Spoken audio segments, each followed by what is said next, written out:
E o que eu trouxe para dividir com vocês hoje nessa conversa é algo que tem movimentado muita reflexão dentro de mim há algum tempo. E aí, então, nós organizamos esse nosso breve encontro a partir de uma pergunta que foi feita por alguém a Jesus, e nós vamos contextualizar o momento em que essa pergunta foi feita, mas a gente não vai buscar a reflexão ou o entendimento da passagem. A gente quer só recortar a pergunta. Essa pergunta, ela foi registrada por Marcos, no capítulo 1, versículos 23 e 26.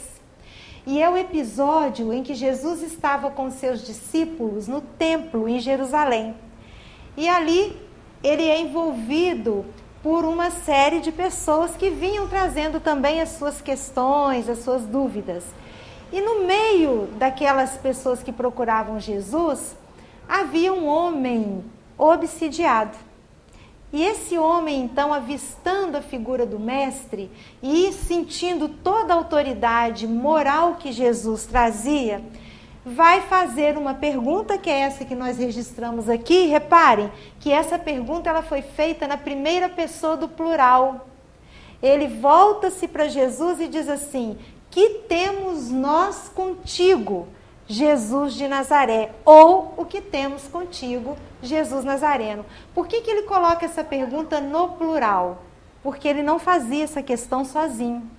Era ele mais o companheiro espiritual que o acompanhava. E percebendo aquela influência positiva de Jesus, temendo aquela influência, antes de se sentirem atacados, o que eles fazem? Eles atacam.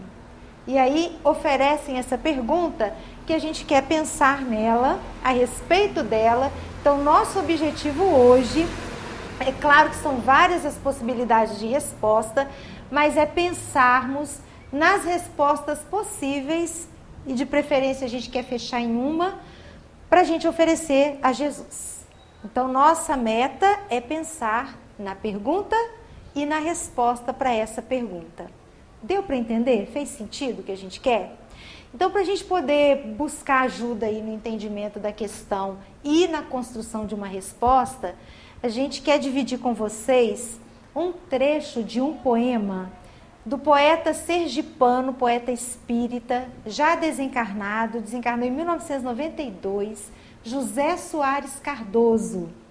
José Soares Cardoso, ele foi um grande colaborador do movimento espírita em São Paulo. Embora sergipano, mudou-se para São Paulo.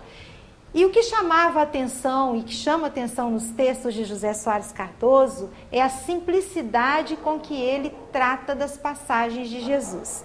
Então, ele se dedicou, na tarefa da divulgação da doutrina espírita, em converter os textos que contam as histórias de Jesus, as parábolas de Jesus, os ensinos de Jesus, em poema. E ele faz isso com tanta dedicação e simplicidade que ele vai ganhar do Chico, o nosso Chico Xavier, um apelido. Chico se referia a José Soares Cardoso como poeta de Jesus, o poeta de Maria. E aí, ele vai buscar aquela passagem, vocês vão se lembrar, em que Jesus acalma a tempestade. E aí os discípulos estavam no barco, ficam aflitos, chamam Jesus, ele se levanta e pede ao vento, pede ao mar, que se asserenem. Num dado instante do poema de José Soares Cardoso, ele vai dizer assim: por que ficais, meus filhos, tão aflitos? Quando tendes poderes infinitos que o Pai Celestial vos outorgou. Acaso sois mais frágeis que o vento, que sacudindo o mar neste momento vos atemorizou? Acaso a vossa fé é tão pequena ante a fúria da borrasca não serena, escutando de perto vossa voz? O Pai nunca abandona os filhos teus. Também no vento, na tempestade, na borrasca, em tudo existe Deus, principalmente em nós. Então, a primeira indicação na busca da resposta vem no poema de José Soares Cardoso, quando ele pergunta por que a gente se aflige tanto quando a tempestade do testemunho e do desafio chega para nós. O que acontece em nós que a gente se sente tão fragilizado?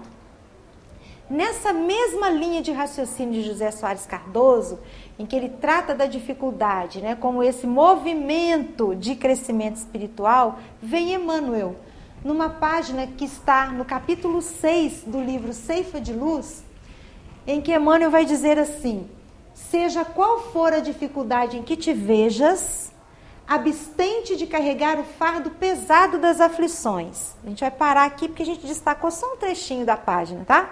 Então, José Soares Cardoso, ele pergunta, utilizando as palavras de Jesus, por que a gente se aflige diante das dificuldades.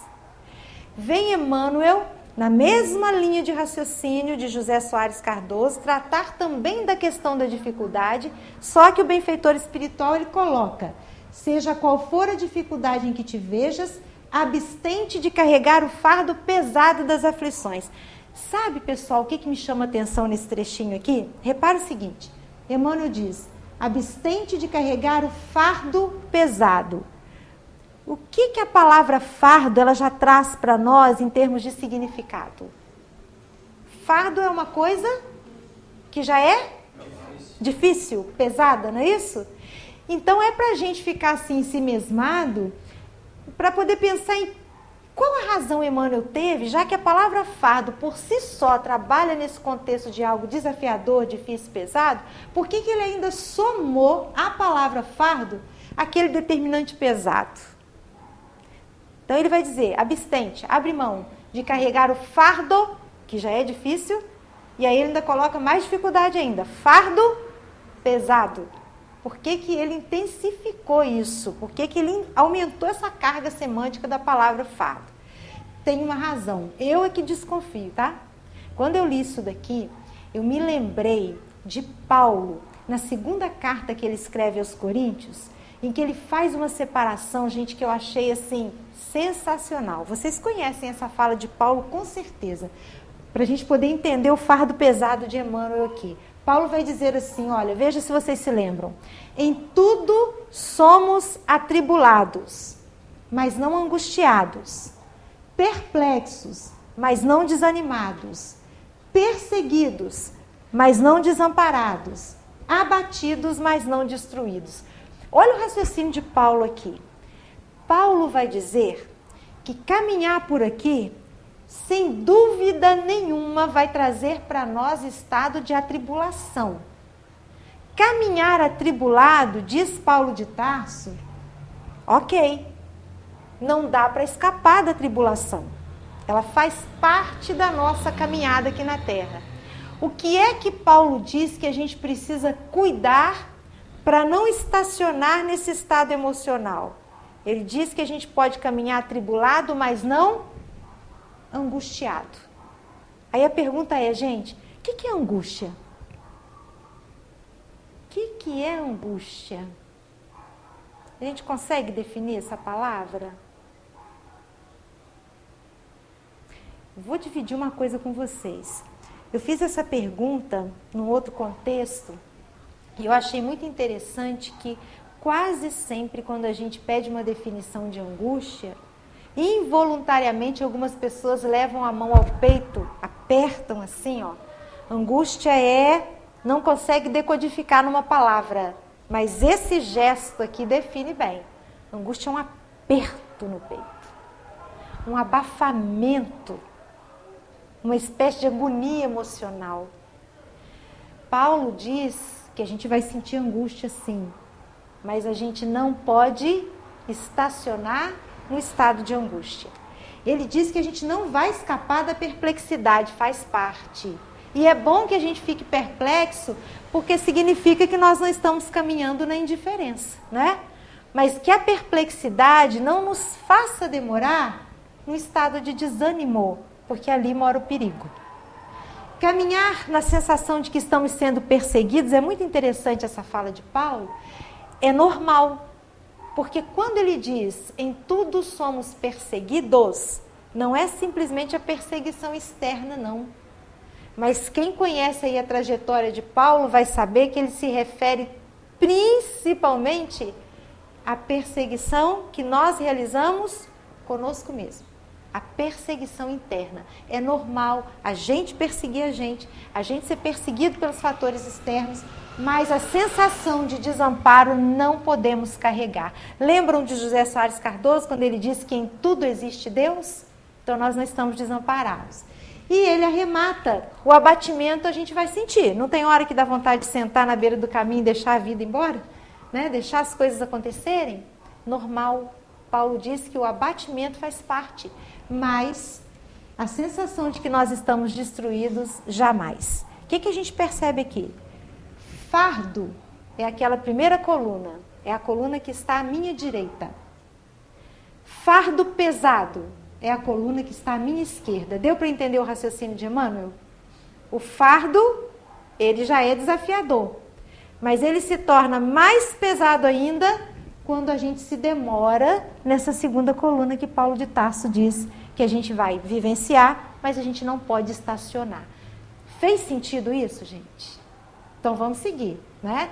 Nós estamos querendo responder a uma pergunta que temos contigo, Jesus Nazareno.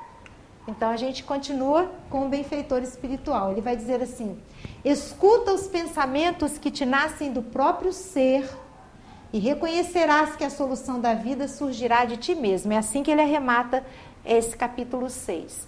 Escuta os pensamentos que te nascem do próprio ser. Para eu escutar a mim mesmo, o que eu preciso fazer internamente? É isso mesmo que vocês estão pensando. O que eu preciso fazer para eu me escutar? Silêncio. E fica só para a gente pensar. Nos tempos de hoje, a gente consegue o silêncio interior de que a gente necessita? Vou dar só um exemplo básico. Quando a gente começa de manhã cedinho fazendo a nossa oração, não sei se acontece com vocês, comigo acontece muitas vezes. Aí você vai lá e fala assim, né? Vamos imaginar. Pai nosso que estais nos céus, tenho que parar no posto para abastecer o carro. Santificado seja o vosso nome. Ixi, tem que entregar a lista para fulano de tal. Venha a nós o vosso reino. E aí a gente começa com um pensamento, vocês já viram a quantidade de outros pensamentos que vão cortando o pensamento inicial, de maneira que a gente não tem uma linearidade no pensar? E é claro que o pensamento ele não é tão linear mesmo, mas a questão aqui é que nós estamos vivendo tempos interiores de muito barulho. Dessa forma, a gente não escuta o que nasce da gente. Rubem Alves ele vai dizer que escutar é onde começa o amor e não escutar é onde termina o amor. Isso tanto o movimento nosso conosco mesmo, quanto esse movimento de escuta para com o outro. E se eu me escuto, eu vou perceber que a solução que eu procuro, ela está em mim. Quem diz isso, e diz isso com muita propriedade, é Carl Gustav Jung, pai da psicologia analítica. Ele vai colocar para nós, quando eu li isso aqui pela primeira vez, eu fiquei bem impactada.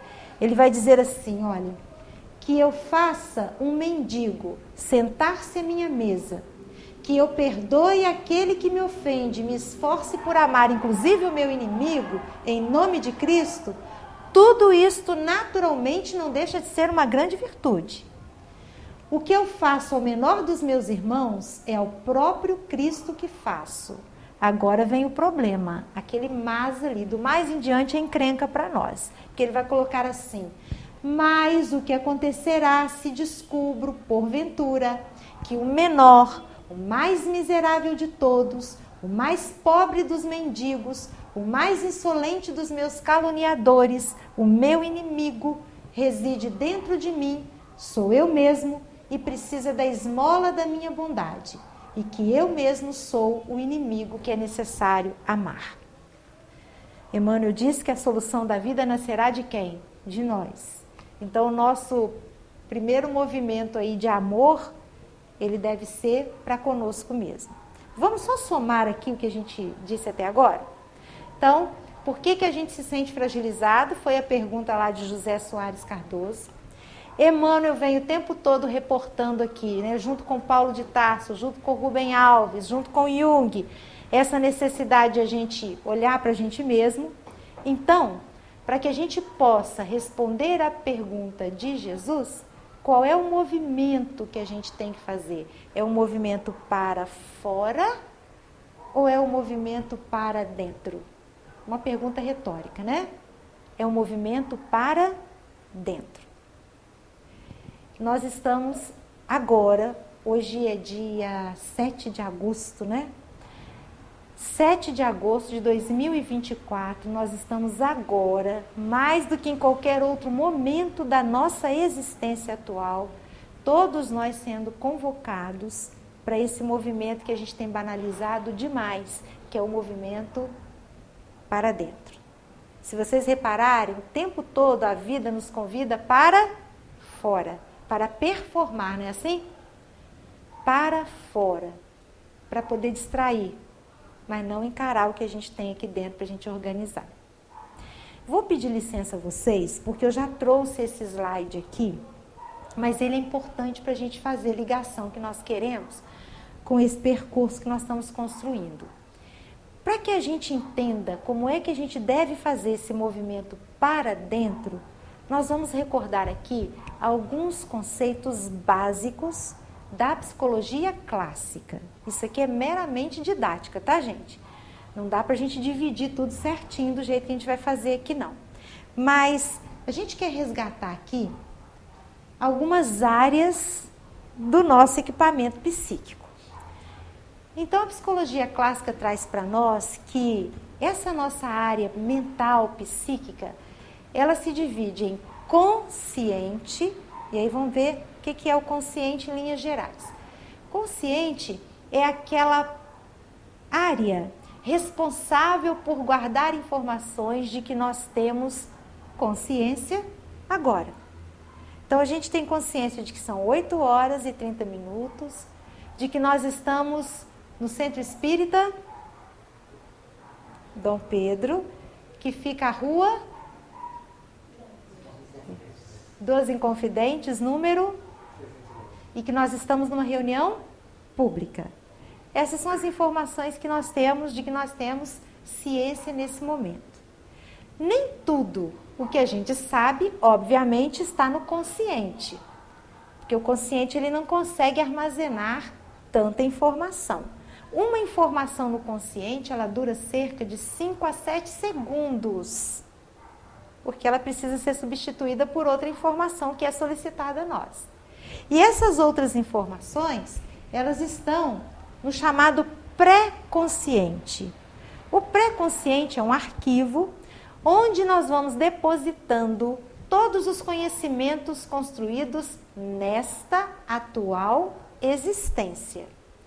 Então, é ali que nós guardamos as informações de que a gente lembra ou de que a gente não se lembra. Mas, por exemplo, né, onde nós estudamos, a professora preferida, onde moramos, inclusive, data de aniversário, número de carteira de identidade, as cores de que a gente gosta, aquelas de que nós não gostamos, os nomes dos nossos amigos, família, enfim. A gente vai armazenando conhecimento adquirido na escola, vai tudo sendo armazenado ali no pré-consciente.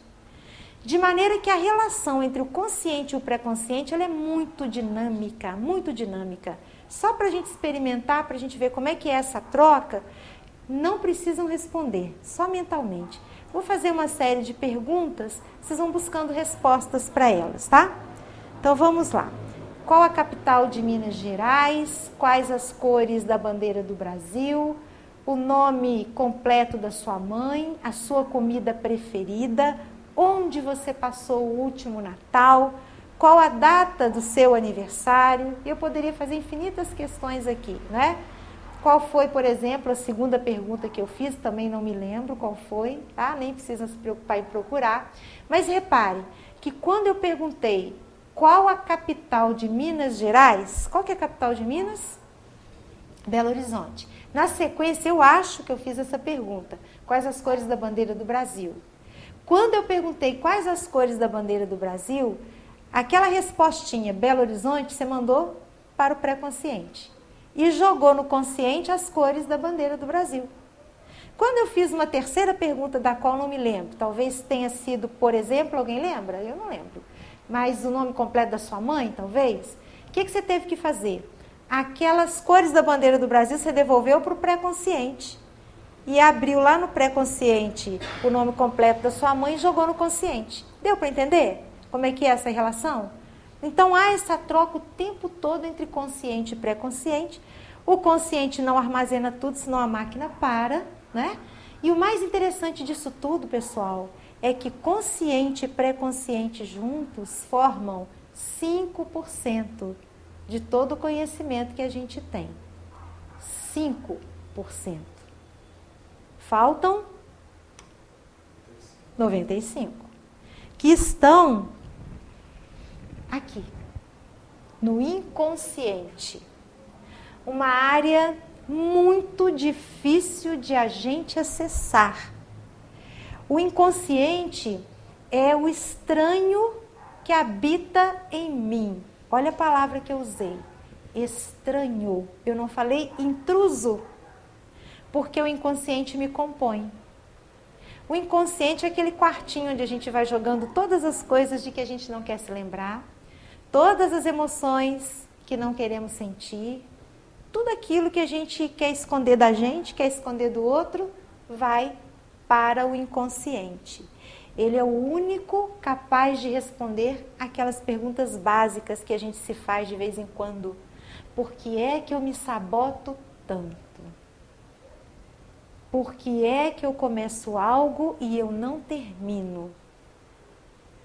O inconsciente é aquele que tem resposta para as ações e reações que eu tenho diante de tudo que me acontece na vida. Ele que explica os medos que a gente tem. Por exemplo, eu tenho pânico de grilo e dos parentes dele também, gafanhoto e adjacências. Todos eles.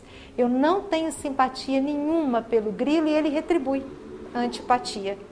De maneira que se um aparecesse aqui, eu não estaria no mesmo ambiente que eles. Vocês podem ter certeza. Eu perco a timidez, eu perco tudo. Por que eu tenho medo de grilo se o grilo não faz nada? Não sei. Eu tenho que vasculhar o meu inconsciente. Aí quando alguém diz que tem medo de galinha, a gente fala, mais galinha, mais barata, mais não sei o quê.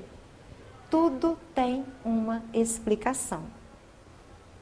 E é essa área que a gente tem que acessar naquele movimento para dentro. Sabe aquele movimento para dentro? É ali que a gente tem que chegar. É lá que a gente precisa buscar. Porque à medida que eu vou trabalhando os conteúdos que estão ali, eu vou organizando a minha forma de encarar a vida. O inconsciente compõe o que eu sou, alimenta o meu pensamento. Emmanuel, nesse livro pequenininho aqui, Pensamento e Vida, lá na introdução, ele vai dizer o seguinte a respeito do pensamento. E eu acho essa frase assim impactante, porque ele vai dizer: o nosso pensamento cria a vida que procuramos pelo reflexo de nós mesmos. O nosso pensamento cria a vida que procuramos. Sabe a vida que a gente tem hoje? Tudo começa no pensamento. É um reflexo, o pensamento é um reflexo do que eu sou. O pensamento reflete o quê? O que eu sou efetivamente. Esse inconsciente aqui. Aí a gente pensa, bom, se o pensamento cria a vida que eu procuro, então ficou fácil a questão, não ficou? Muda-se o pensamento e a vida está modificada, não é simples?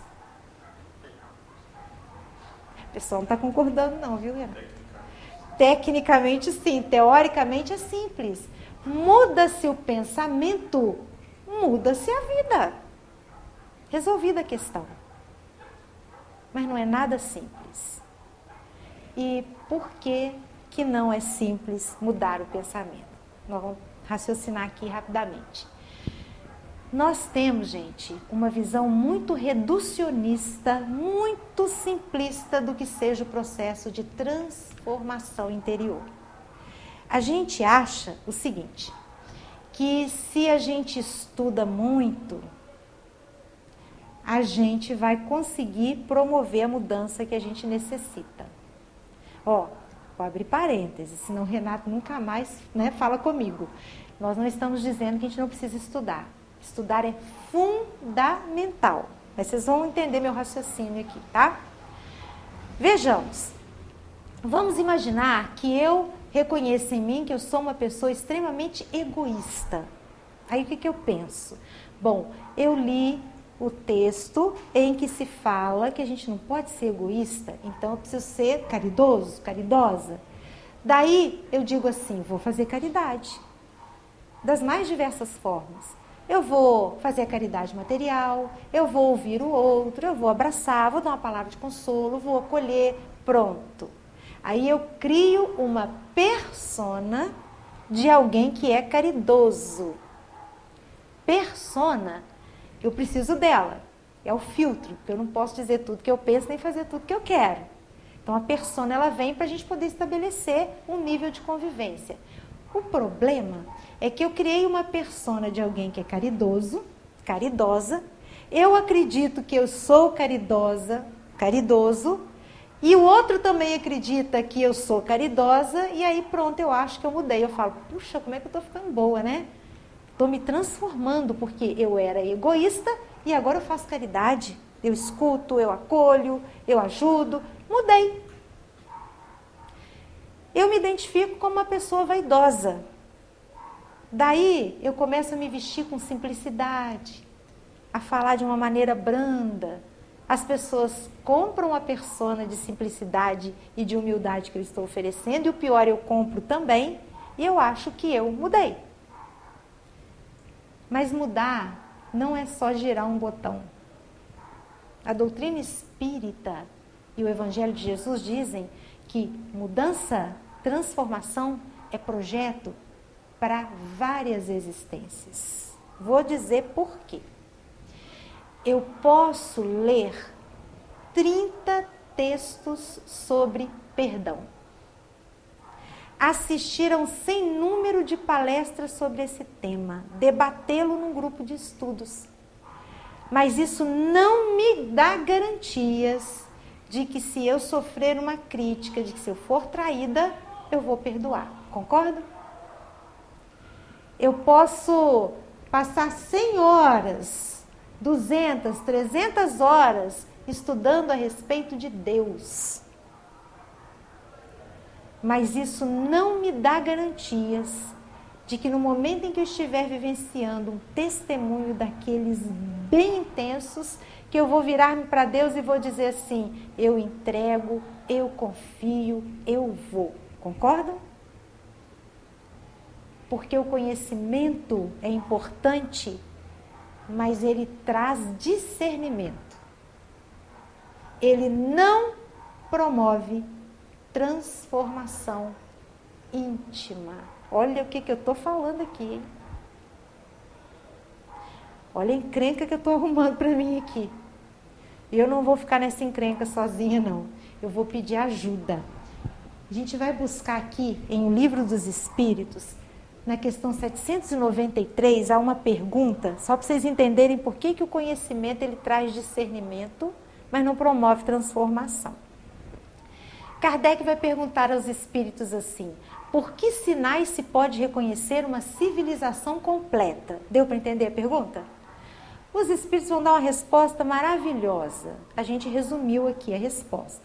Eles vão dizer que nós achamos que somos povos civilizados porque estamos intelectualmente muito desenvolvidos. Mas, na verdade, dizem os benfeitores espirituais, nós não somos civilizados, nós somos povos esclarecidos, que estamos na primeira fase do processo civilizatório. Exatamente isso que eles dizem. Por quê? Porque um povo civilizado a gente reconhece pela transformação moral. Conhecimento intelectual geralmente antecede o nosso desenvolvimento moral. Mas o conhecimento, o desenvolvimento intelectual, Esse desenvolvimento não garante a regeneração da humanidade. Deu para entender isso? Querem ver? Como é que você chama? Eu, Elizabeth. Elizabeth? Uhum. E você? Celi? Não vou perguntar nada para vocês não, tá, gente? Podem ficar tranquilas. Vou só pegar vocês emprestados aqui como exemplo. Vamos imaginar que eu olhe para Elizabeth num dado instante, me desentenda com ela e fale poucas e boas e seja assim extremamente grosseira, mal educada, desagradável com Elizabeth. A Celi viu. Quando eu viro as costas, ela chega até a Elizabeth e diz assim, mas a Sheila, hein? Que horror! Mas a Elizabeth leu naquele dia no Evangelho que a gente deve oferecer a outra face.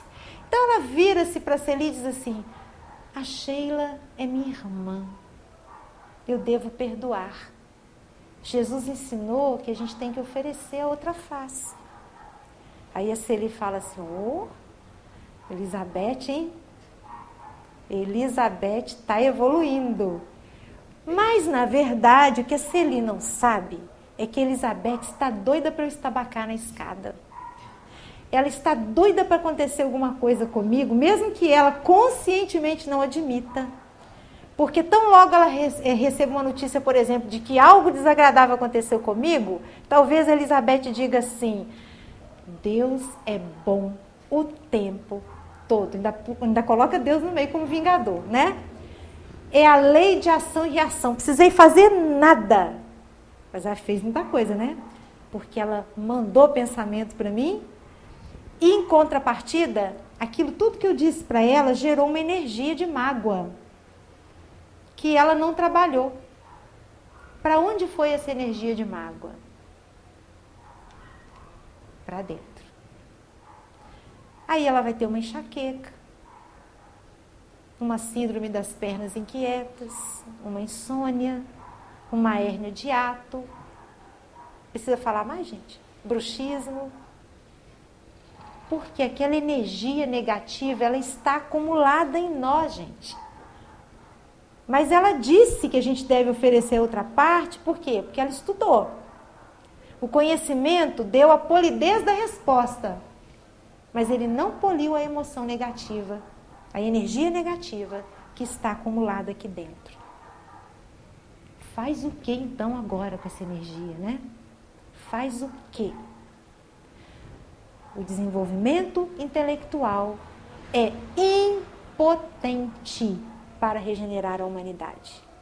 É impotente. Quem usa essa palavra é Kardec, lá em A Gênese, no capítulo 18, no item 16.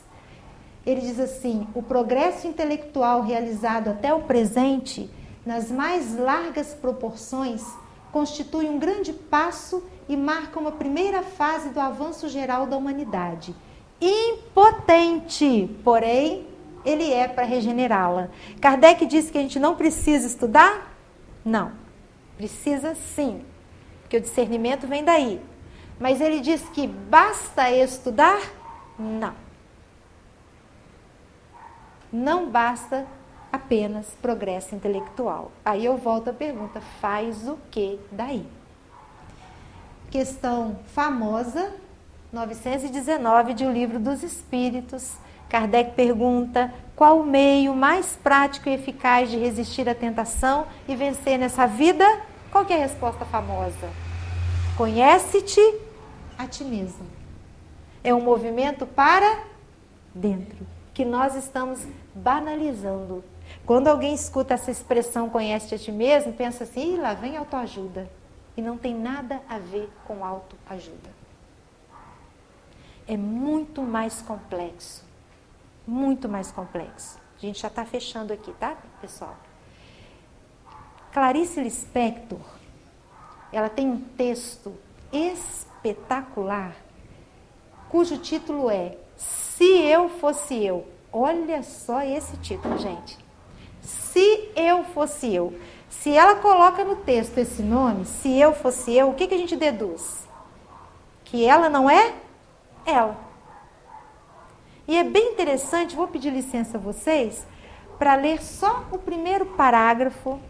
Depois, se você quiser, você encontra esse texto com muita facilidade na internet, mas ela começa a escrever e a dialogar com o leitor a partir de uma situação que ela vive. Ela perdeu um papel. Sabe quando a gente guarda uma coisa e depois não lembra onde guardou? Foi essa a experiência. Aí ela diz assim, olha, quando eu não sei onde guardei um papel importante e a procura revela-se inútil, pergunto-me, se eu fosse eu e tivesse um papel importante para guardar, que lugar eu escolheria?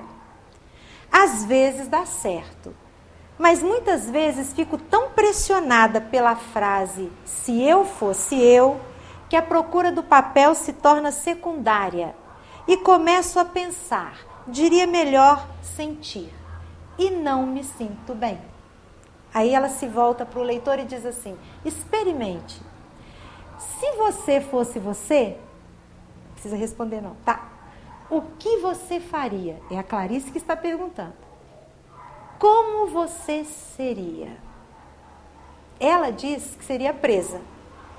Ou que os amigos não a reconheceriam. Porque ela precisa, assim como nós, da persona para se apresentar. Só que de tanto a gente apresentar a persona, a gente acredita que a gente é a persona. Mas olha o nome, persona, personagem. Não somos nós. Não somos nós. E como é que a gente descobre quem a gente é? Nessa existência só? Não. No movimento para dentro. Graciliano Ramos, também outro escritor da literatura brasileira, ele tem um conto que eu vou matar a poesia do conto aqui agora. Só um trechinho que eu quero dividir com vocês, que se chama O Olho Torto de Alexandre. Não sei se alguém conhece. Mas Alexandre, que é esse protagonista do livro Alexandre e os Heróis, Alexandre era um quase matuto. Então o texto, ele trabalha com uma linguagem assim bem regional e é um texto fantástico. A gente chama de texto fantástico aquele texto que trabalha com realidades que só existem no mundo narrado, na ficção. Não fazem o menor sentido essas realidades no mundo real, tá? Então ele tinha um olho torto, o olho esquerdo. E aí um dia, ele era um excelente contador de causo, alguém pergunta para ele de onde veio aquele olho torto. E aí ele começa a contar que o olho ficou torto quando ele se engalfinhou com uma onça num espinheiro. E foi ali um embate, uma luta, ele ganhou a luta e voltou para casa, todo enlameado, ensanguentado. E quando ele chegou em casa, é que ele se deu conta de que havia alguma coisa esquisita acontecendo, porque o irmão olhou bem para ele e disse assim, o que é isso aí, Xandu, o apelido dele, na sua fuça? E ele então percebeu que ele estava enxergando tudo pela metade. Ele só enxergava metade da mãe, metade do pai, metade da irmã. E aí o irmão lhe ofereceu um espelhinho, então ele se deu conta de que ele havia perdido o olho esquerdo. E ficou arrasado. Foi se sentar perto da cerca no curral para tentar recordar ou buscar ali uma informação mental de em que lugar poderia estar o olho que ele perdeu. Aí ele falou, só pode estar no espinheiro. Só pode ter acontecido isso no embate com a onça. Então ele montou no lombo da mula que ele tinha e foi, já era tardezinha, quase noite, lá para o espinheiro procurar o olho. E revira daqui, revira dali, nada de achar, já estava desistindo. Quando ele dá meia volta, vai passando em direção ao animal, ele percebe que o olho esquerdo estava espetado num graveto. E aí ele vai lá, pega o olho, tira a poeira do olho e encaixa o olho de volta para o lugar. Falei que o conto é fantástico, né? Ele encaixa o olho esquerdo e aí a coisa fica mais esquisita ainda. Porque ele diz que quando encaixa o olho esquerdo, ele passa a enxergar por dentro, como ele é. Ele enxerga, nas palavras dele, os bofes, os rins, os intestinos, o coração, os pensamentos, as emoções. Sabem por quê? Porque ele colocou o olho virado para dentro. Com o olho direito ele via do lado de fora. Com o olho esquerdo ele via do lado de dentro. E ele arremata a história dizendo que nunca quis desentortar o olho, porque ele nunca mais viu as coisas. da mesma forma, nem as pessoas, nem ele mesmo da mesma forma. Porque ele conseguia mirar fora e mirar dentro. Então, que temos contigo, Jesus de Nazaré? Qual é o compromisso que Jesus pede de nós? Agora, mais do que nunca, esse olhar para dentro, para a gente se enxergar de verdade, do jeito que a gente é, e a gente se surpreender com o espetáculo de criatura que nós somos. Porque a gente vai passar a entender um monte de coisa que a gente não entende. Nós encerraremos aqui, voltando lá ao início da nossa questão, né? Com o José Soares Cardoso, quando ele vai, naquele poema, tratando da tempestade, ele vai contar para nós a seguinte passagem, né, de Jesus, e eu encerro com esse texto de José Soares Cardoso. Ele vai dizer assim: o barco de Simão singrava lento o mar da Galileia, quando o vento impetuoso levantou seu braço enorme. Desaba impiedosa a tempestade. Dos discípulos era grande ansiedade enquanto o mestre dorme. Encresparam-se as ondas bruscamente, a água invade tudo de repente, e o pânico se fez na embarcação. É chamado Jesus com impaciência. Todos querem saber que providência tomará ele então. Não te importa, Senhor, que pereçamos? Não vês que aflitos todos nós estamos ante a fúria da tempestade? O Rabi de Judá põe-se de pé, a todos demonstrando tua fé, tua autoridade. Por que ficais, meus filhos, tão aflitos, quando tendes poderes infinitos que o Pai Celestial vos outorgou? Acaso sois mais frágeis que o vento, que sacudindo o mar neste momento vos atemorizou? Acaso a vossa fé é tão pequena ante a fúria da borrasca não serena, escutando de perto vossa voz? O Pai nunca abandona os filhos teus. Também no vento, na tempestade, na borrasca, em tudo existe Deus, principalmente em nós. Jesus levanta tua destra augusta, erguendo a voz severa e justa, diz ao mar: acalma-te, emudece. Cala-se o mar como por encanto, e a tempestade entre o geral espanto então desaparece. Quem será ele a cuja voz o vento torna-se manso e calmo de momento, como por nós neste instante foi visto? Só faria por certo que de perto viram quem fosse o próprio Cristo. E termina o poeta: e ainda hoje a todo mundo encanta a lição por demais sublime e santa que nos legou Jesus de Nazaré. Por ela, muito claro percebemos o quanto um dia todos nós faremos quando tivermos fé. Que Jesus nos abençoe. Muito obrigada, pessoal, pela compreensão, pelo carinho da escuta, pela vibração boa. Vocês não têm ideia do quanto é para mim um motivo de alegria terminar minha quarta-feira aqui com vocês.